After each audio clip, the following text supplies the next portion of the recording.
ბეთხოს რა პრობლემაც ქონდა, რომ აუდიო ჩანაწერი, რომელიც ციხიდან არ გამოგზავნილი, ცუდად ისმინება. და მე მივედით აი ამ ცდელობაში და რომ უბრალოდ დამხმარედ მივაშველოთ და მოვადე ფენად და უკვე კარგად გვესმის ყველა სიტყვა გარჩევადი. და მე ისევ აი ეს პროცესი, ნახე აი როგორი პროცესი იყო, რომ ჩვენ ცადეთ AI, სააგენტომ გითხრა, რომ იცი რა, არ მოგწონს ეს სლად AI, იმიტომ რომ არ გვინდა რომ ესე სუფთად ისმოდეს.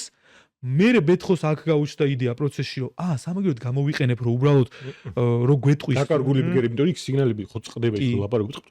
გამოიყენა ისმის და ეხლა ნახე ამის მერე უცბად ნახე სააგენტოს, ანუ ჩვენმა ცდილობამ რომ რაღაც გვექნა, იმად გაუჩინა იდეა, რომ ბოლო კადრში ვიდეოში, სადაც ეს ადამიანი ჩანს, ეს POV არის ამ ადამიანის, იქ უკვე ისმის სუფთა ხმა.